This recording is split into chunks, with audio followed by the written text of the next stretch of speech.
Alright guys, right now I'm in the middle of writing a file, making some tweaks with this Chuck Norris cam. Pro Charger, P1SC-1 or whatever. It's on low boost, maybe like 8-10 pounds, somewhere in that area. But today we're going to put to the test, does a Chuck Norris cam do well with boost?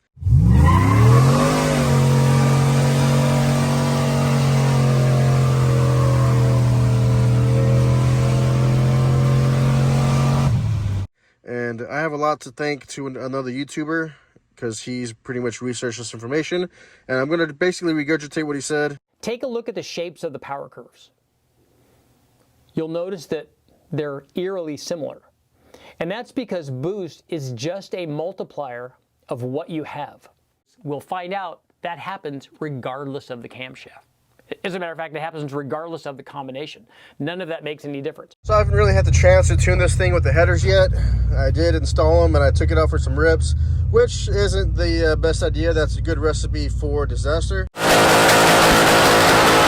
Today we're going to do some data logging, check on my AFRs. I fixed the vacuum leak, which I was losing boost through. So even though I was losing boost, it was still able to rip it pretty good. Anyways, let's see what you can do with some proper AFRs.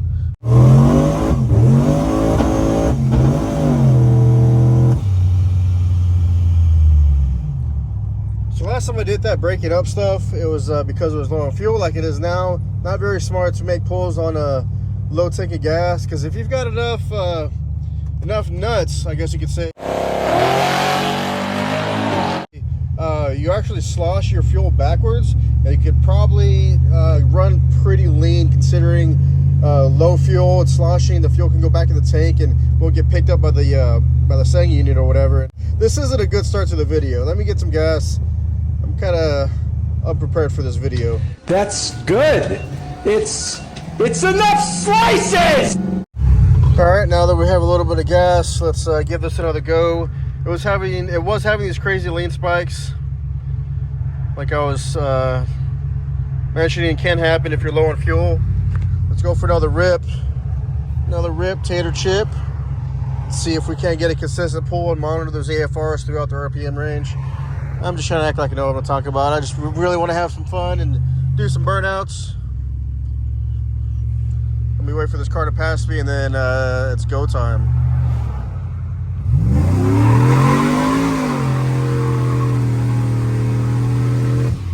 There we go. There's a consistent rip with no breakups or hesitation. It's crazy what low fuel can do. All I literally did was put some gas in this thing. I don't need it. I don't need it. I definitely don't need it. I don't need it. I don't need it. I don't need it. I don't need it. I need it! I just saw a C5Z06 behind me. Let's see if we can't catch a red light with this guy.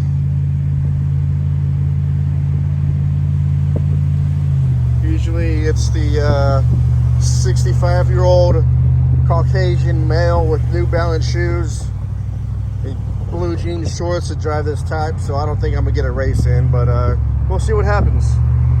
We also got these yellow brake calipers right here, and those things bite harder than my ex-wife giving me head when she forgot to put her denture paste in. Okay, nah, he turned off. He didn't want the smoke. So basically what I'm going to try to get today is a pull from a stop to red line, see what kind of power this thing's putting down, and look at the torque curve with the Chuck Norris cam and boost. See if it cooperates well with the Pro Charger. Let's make a pull.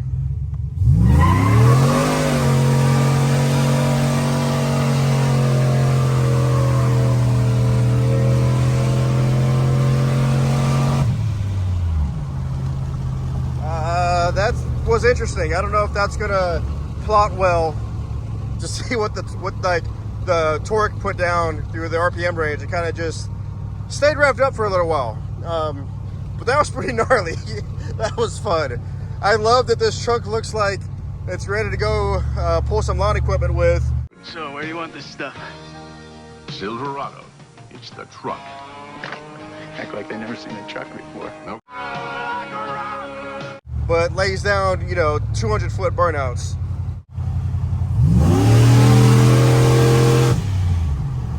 You know what? What I really should do is get a second gear pull, so I'm just not annihilating my tires.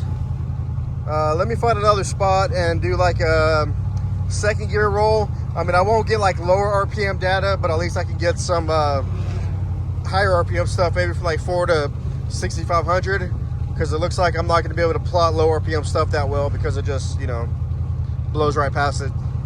I'm gonna go ahead and check out the data that did plot. Maybe I can make some tweaks or adjustment for the information I did get. Let's take a look here. I believe my target AFR for boost is 11.67.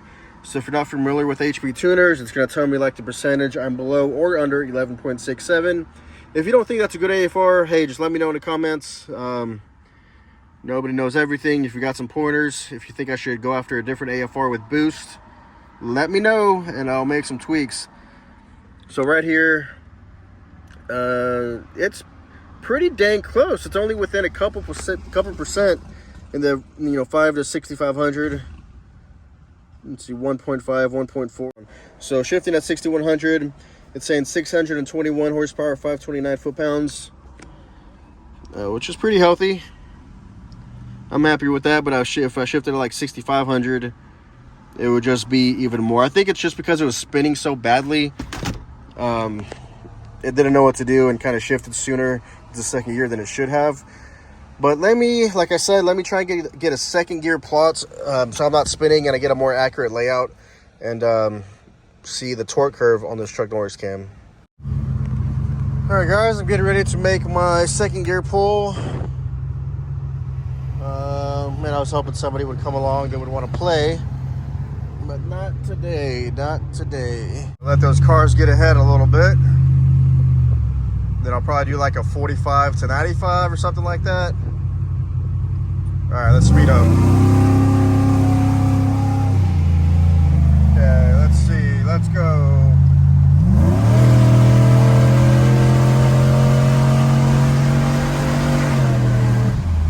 That was a short shift. I need to look at the tune. That's shifting way too soon. I know there's a lot more power left, and if I give it some more RPMs. But at least we can look at the data. I'll pull over when I get a second. Man, I kind of feel like doing a burnout.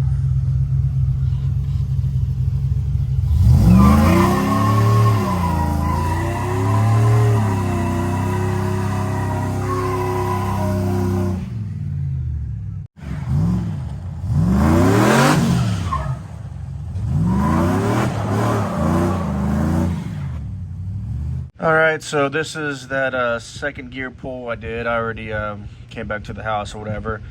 But since it short shifted, we didn't even break 600 horsepower, which is kind of disappointing. But yeah, I need to go back and look at the tune and figure out why it's only shifting at 5,700 RPM, second to third.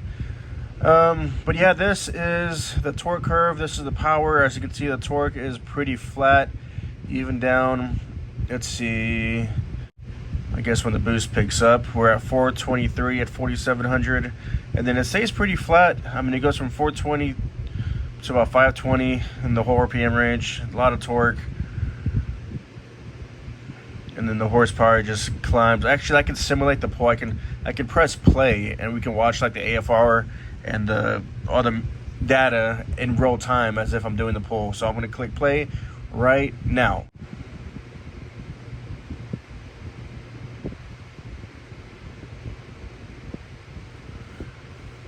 Let me go back and let's look at the AFR. I was pretty happy with that. It went like a tiny lean at the very end, but nothing to really worry about. I can make a small tweak to that, not a big deal. But I'm pretty happy with the AFR. The AFR is in the purple right there.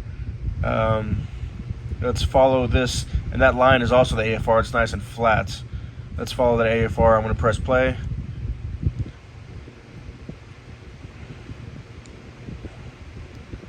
Pretty good AFR, nice and flat and consistent. But yeah, so long story short, yeah, the truck Norris cam, it does awesome with boost. It doesn't matter what cam you decide to go with. What Richard has said in his previous videos, I love watching his videos. I'll put a link to his channel in my description, so throw him some credit. Build the best NA engine you can build, the most efficient. Build it to how you want to use it. You know, if you want low end, mid range, top end, and then when you go to boost it, it's just going to multiply that power curve. So take that in mind. Thanks for watching. See y'all later.